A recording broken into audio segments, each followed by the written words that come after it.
In an icy, snowed-in New Year's weekend with the COVID surge, of course, also giving us other excuses to stay in. It was pretty quiet at our household for the past couple of days, and we involved ourselves in something that I would have never imagined doing even 20 years ago.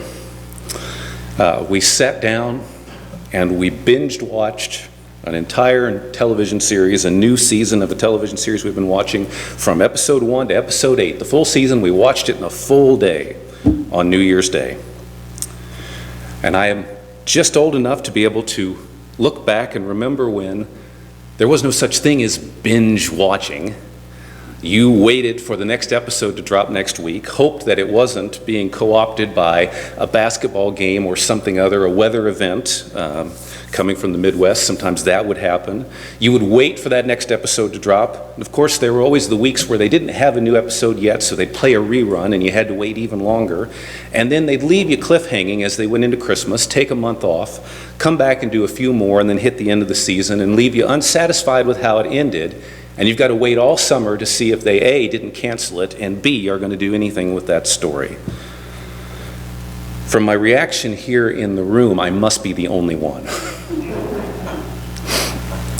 But I would have never imagined some almost 20 years ago when Netflix started mailing DVD movies out for you to watch and you would mail them back. Who could have imagined we'd come to the point where anybody and everybody with a computer system and a little bit of money could put a catalog of videos online and even create their own original series and drop them.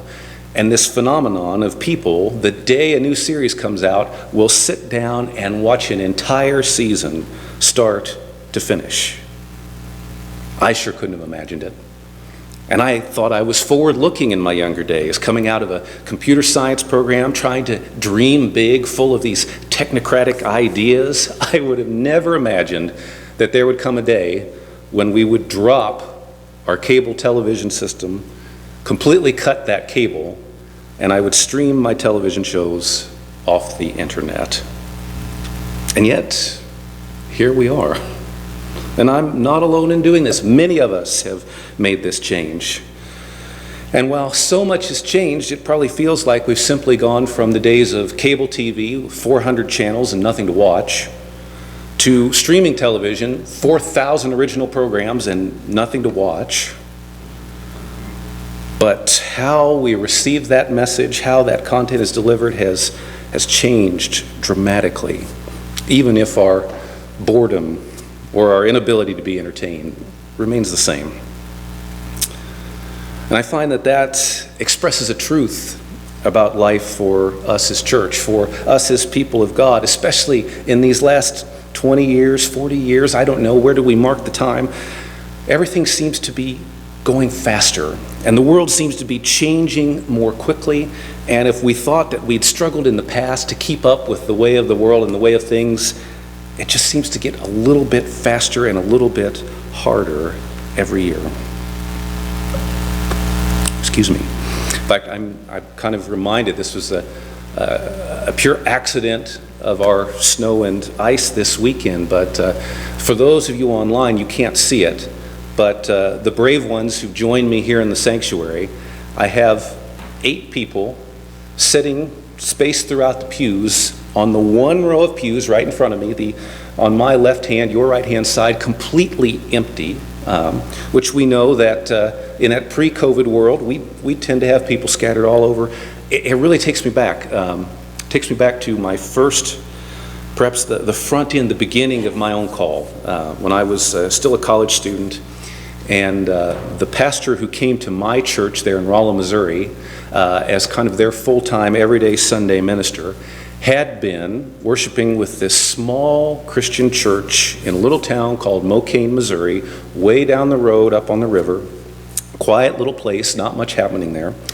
And he had been leading their worship service every first and third Sunday of the month. And as he left to become the minister at my church, I ended up stepping into the call and became the minister to their church. And so looking out here, it reminds me of them because they too had a sanctuary much like our own, 2 rows of pews coming to the front, and they were a small little community, an aging church. But they had trained themselves so that all 17 of them always sat right here in front of the pulpit. And in fact, over the course of what's surprising to me ended up being almost 2 years of ministering with them and of leading their worship, really. I was a Sunday morning preacher and nothing more. But in those 2 years, I came to the place where I could look down on those pews and I could tell you who was absent by the gap of the person I didn't see. And so this throws me back to where I was some 20 years ago, as I was still fighting and perhaps taking that Jonah path of holding the call at arm's length. But in hindsight, could see how I was starting to walk into that path. And I can tell you that the younger, more inexperienced, more wide-eyed, more wet behind the ears version of me never imagined he would be here with you today. In fact, my understanding of what my call might be, should I choose to accept it kind of thing, I always imagined that I was probably headed towards a career in the military. Yeah, I know, laugh it up. A career in the military, I'd put in my 20 years, and with that freedom of an early retirement, partial pension, I could come back and I could serve small rural churches like this little group in Mocaine, like the ones that I had really cut my preacher's teeth on around my hometown as a supply minister after my senior year in high school.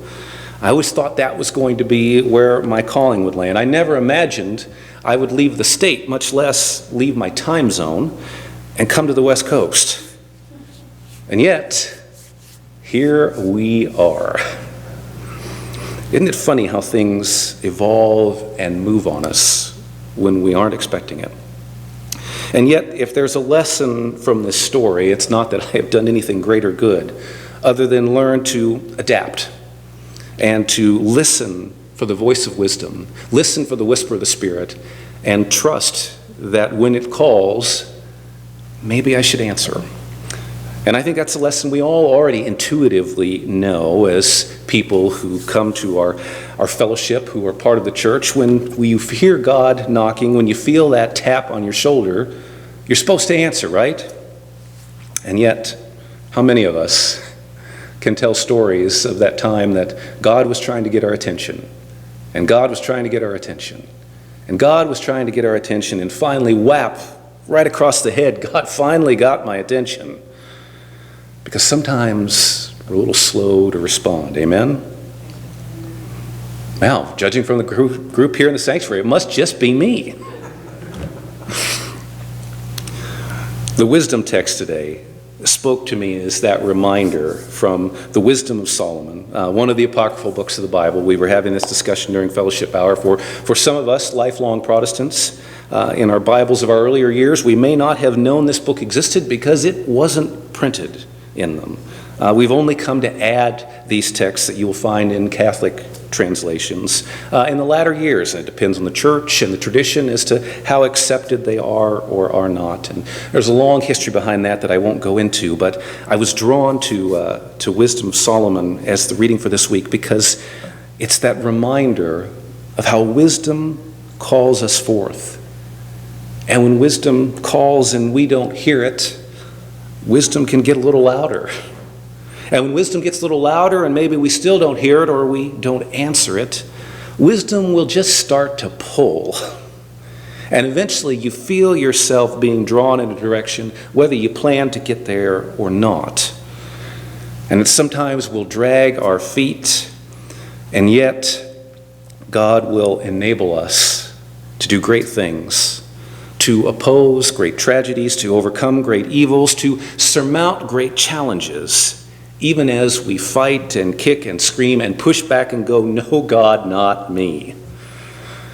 I am realizing this morning that this sermon really is mostly, it must have just been me, right? But I think there's wisdom for us in these words of the Wisdom of Solomon as we look forward into a new year. As people of faith, We know that the changing of our calendars, it's arbitrary.